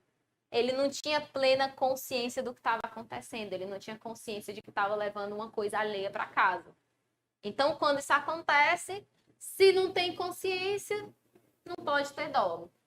Se não tem dolo, o fato é atípico. 12. Flávio, pretendendo matar o seu pai Leonel, de 59 anos, realiza disparos de arma de fogo contra o homem que estava na varanda da residência do genitor, causando a morte deste. Flávio, então, deixa o local satisfeito por acreditar ter concluído seu intento delitivo, mas vem a descobrir que matara um amigo do seu pai, Vitor, de 70 anos, que de costas era com ele parecido. Ai, que história boa, que narrativa boa, né? Assim já fica bem tranquilinho. Falou que é parecido, falou que confundiu. A Flávio poderá ser imputada a prática de crime de homicídio doloso com erro A, sobre a pessoa, considerando a agravante de crime contrascendente, mas não a causa de aumento em razão da idade da vítima.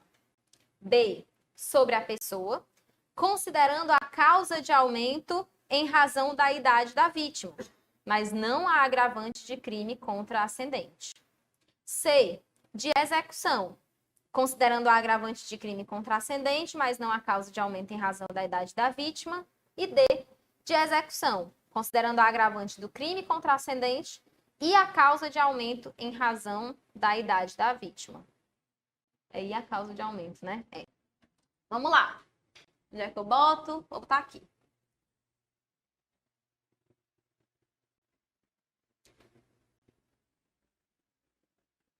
A consequência tanto do erro sobre a pessoa quanto do erro na execução é a mesma, certo? Então, já que a consequência é a mesma, eu vou logo apresentá-la.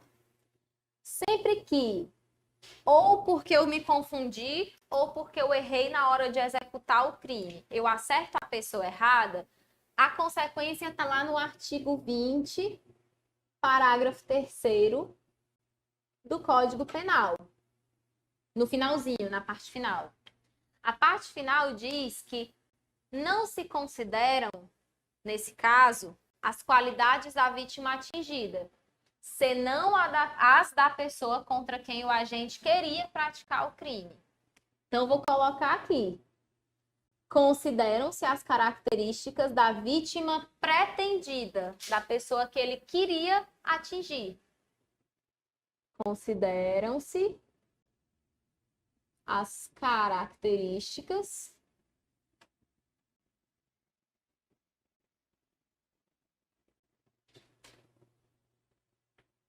da vítima pretendida.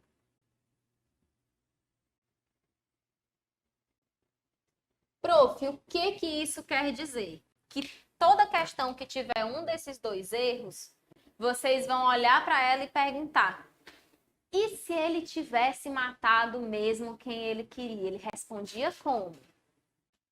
Se ele ia matar o pai, queria matar o pai, então ele devia sofrer, primeiro, a incidência da agravante de crime praticado contra ascendente. Está lá no artigo 61, inciso 2, acho que na linha E ou F.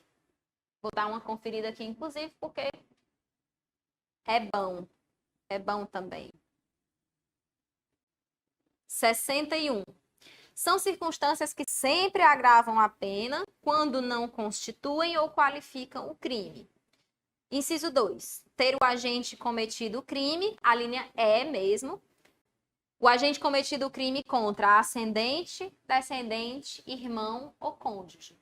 Se eu pratico o crime contra qualquer um do CAD, que são essas pessoas daqui, eu já tenho um agravante de pena assim de graça, só por causa dessa condição da vítima, de ser minha ascendente, de ser minha descendente, ou irmão ou cônjuge.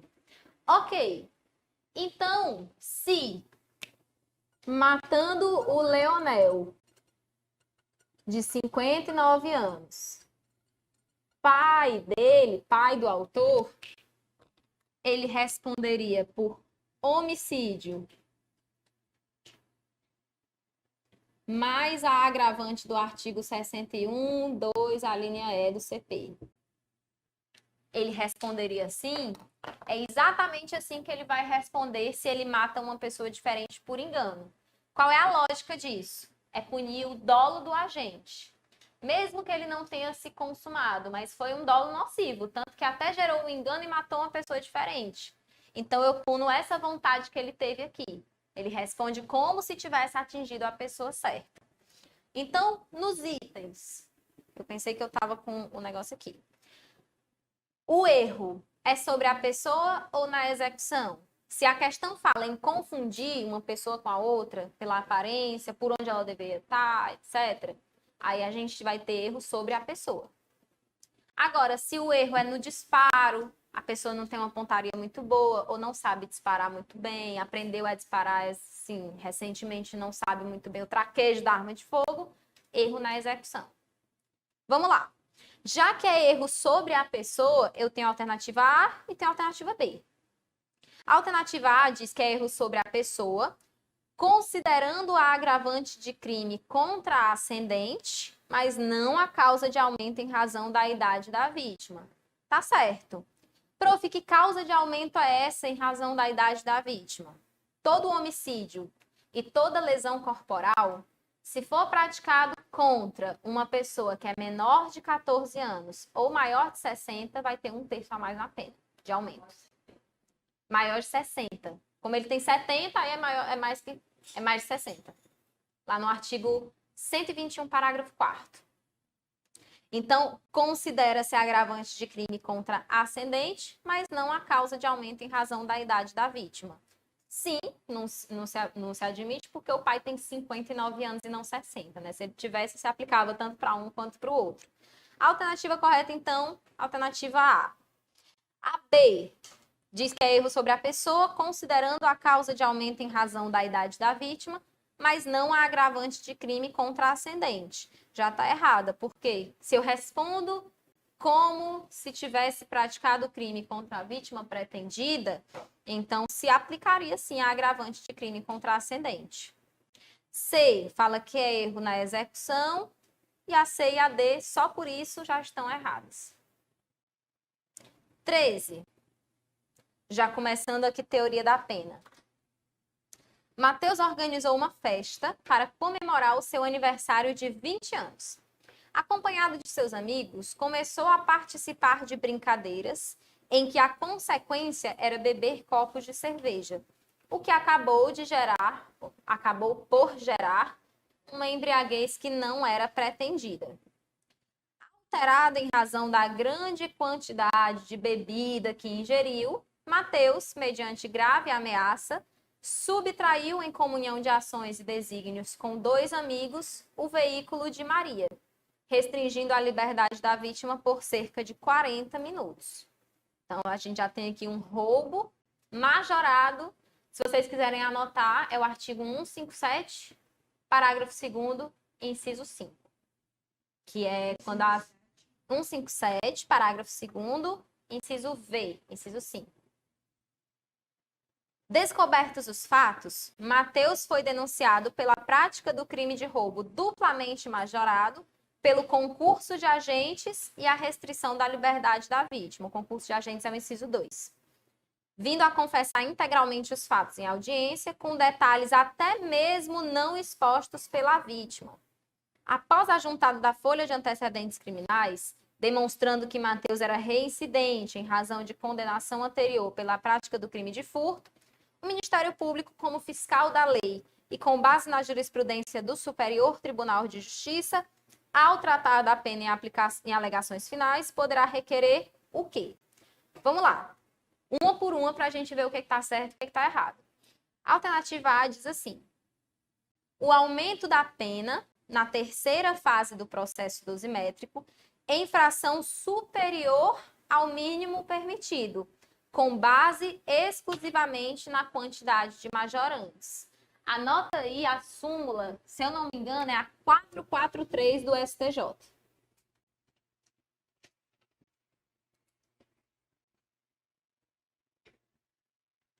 Essa súmula diz que é vedado o aumento de pena na terceira fase da dosimetria no roubo só por causa do número de majorantes. Se eu quero aumentar para cima de 1/3 para chegar mais perto da metade, eu tenho que ter fundamentação concreta para isso. O número de majorantes não será suficiente. Deixa eu abrir aqui a súmula. A primeira aqui. Se colaborar, né? Lindo. 443.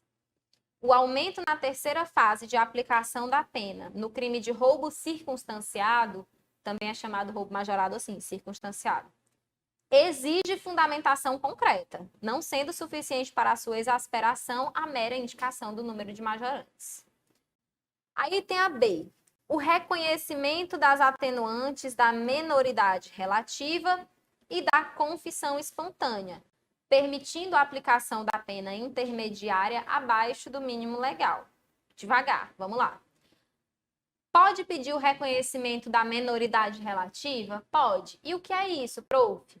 O artigo 65, inciso 1, diz que atenua a pena do crime o agente ter menos de 21 anos na data do fato ou mais de 70 na data da sentença. São duas atenuantes. Uma se chama menoridade relativa, que é dos 18 aos 21, e a outra se chama senilidade, que é para mais de 70. Nesse caso, ele podia ter? Podia, porque ao tempo do crime, o Mateus tinha 20 anos, era o aniversário dele de 20 anos, foi aí que aconteceu toda essa desgraça. Certo, menoridade relativa pode. Confissão espontânea pode? Pode também. Então, qual é o problema com essa alternativa? O problema é que na segunda fase, que é quando o juiz vê as agravantes e as atenuantes, o juiz não pode ir nem para baixo do mínimo legal, se tiver muita atenuante, e nem para cima do máximo legal, se tiver muito agravante. Então, assim, vamos supor, a gente está diante de um roubo circunstanciado, né? A pena do roubo é de reclusão de 4 a 10 anos. Dentro dessa fase de agravante, atenuante, o juiz não pode nem vir para baixo de 4 e nem ir para cima de 10. Prof, tem alguma fase que ele possa fazer isso? Tem, que é a terceira fase, quando ele vai ver as causas de aumento e as causas de diminuição. Aquelas que aumentam em fração, em multiplicação e as que diminuem em frações também. O aumento do roubo circunstanciado, já que é de 1/3 até metade, é fração, então é majorante de pena, não vai ser agravante. Agravantes e atenuantes para todos os efeitos estão só no 61, 62, 65 e 66. Fora, não tem. Mentira, tem na lei de organização criminosa, mas é basicamente o que tem no inciso 4 do artigo 62. Então, o que está errado na B é só essa parte final aqui, permitindo a aplicação da pena intermediária abaixo do mínimo legal, porque não permite. C.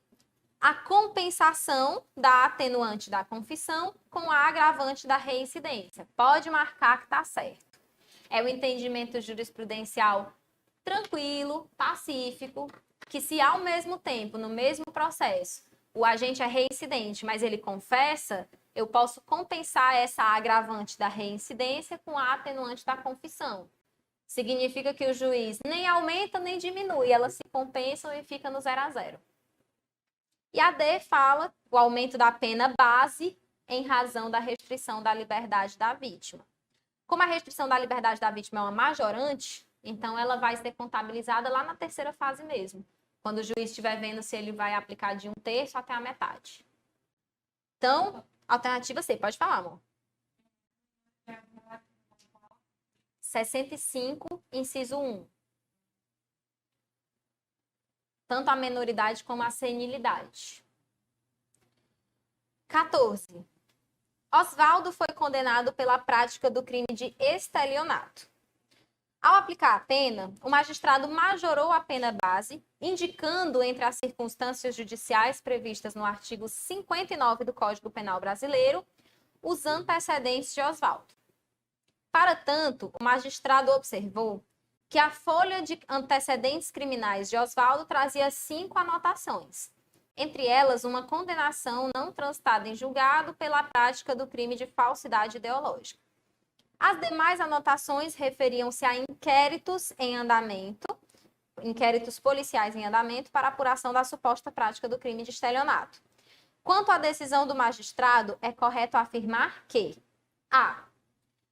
a pena base não poderia ter sido majorada com fundamento nos antecedentes de Oswaldo, uma vez que não há condenação transitada em julgado na folha de antecedentes criminais do acusado. De cara, a alternativa A está correta. Eu queria que vocês anotassem, eu tenho quase certeza que é a 444 do STJ, mas como eu não tenho certeza, eu vou conferir. É vizinha da 443, ó.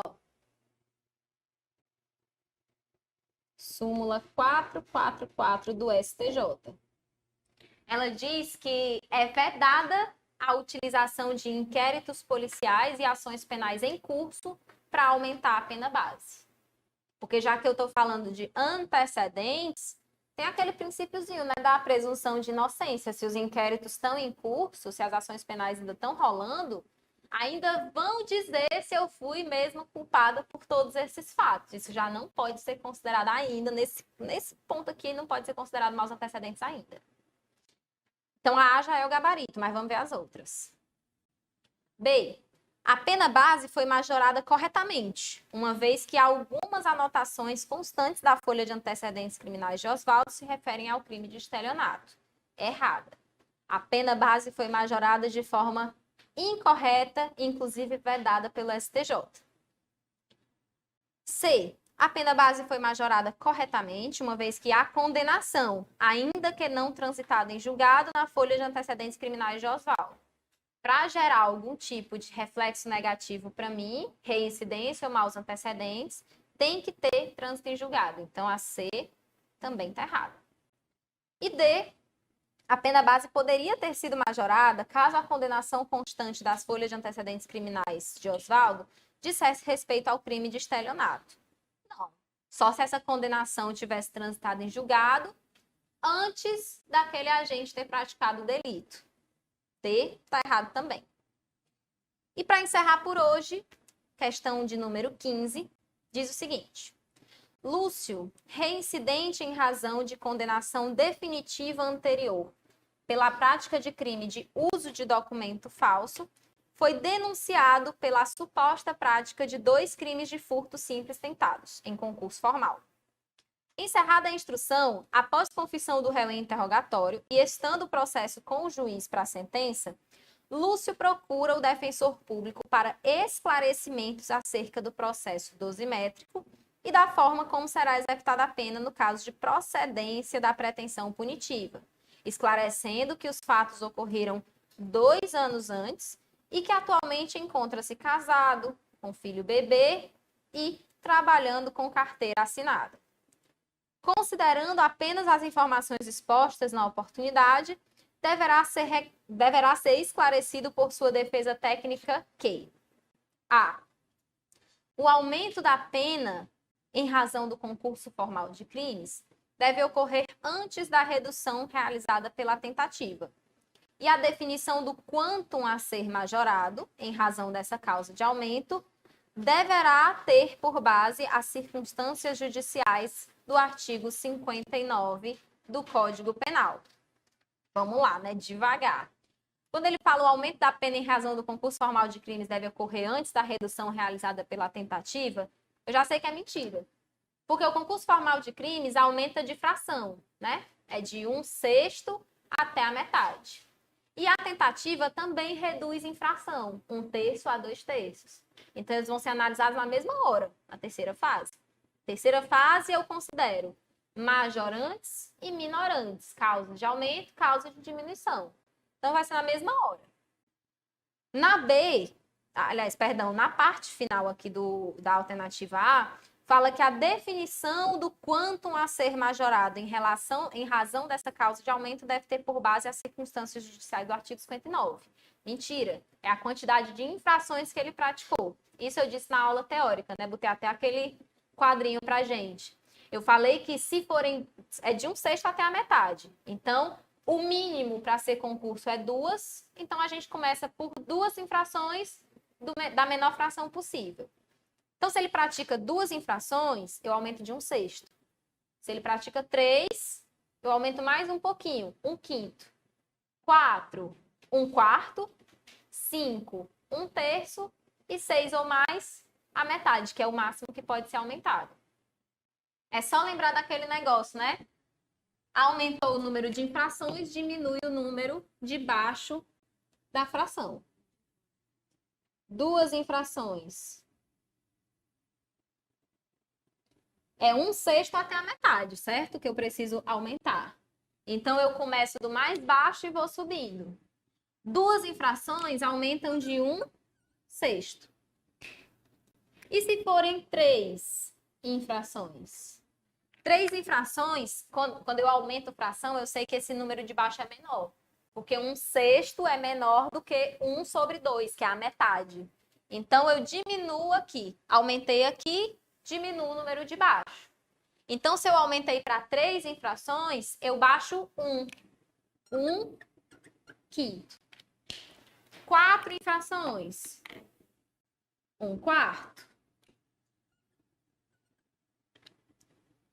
5 infrações. 1/3. E 6 ou mais infrações vai para o máximo do aumento, que é a metade. É com base nisso que o juiz vai decidir o quanto que ele vai aumentar no concurso formal, no número de infrações que foi praticado. D. A aplicação da pena privativa de liberdade e de multa, em não havendo desígnios autônomos no concurso formal de crimes, se dará com base no princípio da exasperação. Esse daqui me deixou nervosa, porque até eu reconhecer o erro, né? A gente fica assim pensando, meu Deus, será que é essa a alternativa certa? Mas não é. Só por uma coisinha.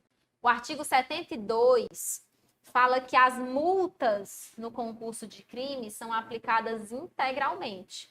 Então, não vai ter aumento da multa, não. A multa vai ser aplicada de forma diferente da pena privativa de liberdade e integral. Tem lá, as penas de multa no concurso de crimes serão aplicadas distinta e integralmente. Então, anota aí que a B está errada por causa do artigo 72. C. A sua condição de tecnicamente reincidente, por si só, não impede de forma absoluta a substituição da pena privativa de liberdade pela pena restritiva de direitos. É verdade, não impede não. Onde é que eu vejo as regras para substituição de uma pena para ficar preso, de outra só para restringir alguns direitos que eu tenho? No artigo 44. Então, eu já vou deixar aqui anotadinho que para saber qual é a da alternativa C, é o artigo 44 que eu vou.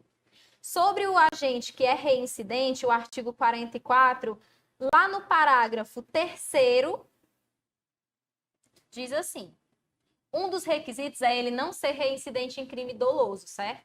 Mas o parágrafo 3º diz assim: se o condenado for reincidente, o juiz poderá aplicar a substituição, desde que, em face da condenação que ele teve anteriormente, essa medida seja socialmente recomendável e a reincidência não tenha sido específica em relação da prática do mesmo crime.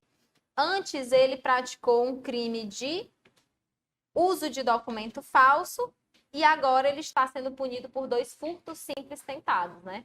Então, a gente tem 2 crimes diferentes, logo, de acordo com o artigo 44, parágrafo 3º, ele pode sim, mesmo assim, ter uma substituição de pena, mesmo que ele seja reincidente. Basta que a medida seja socialmente recomendável e ele não seja reincidente específico. O crime anterior é o mesmo do crime atual.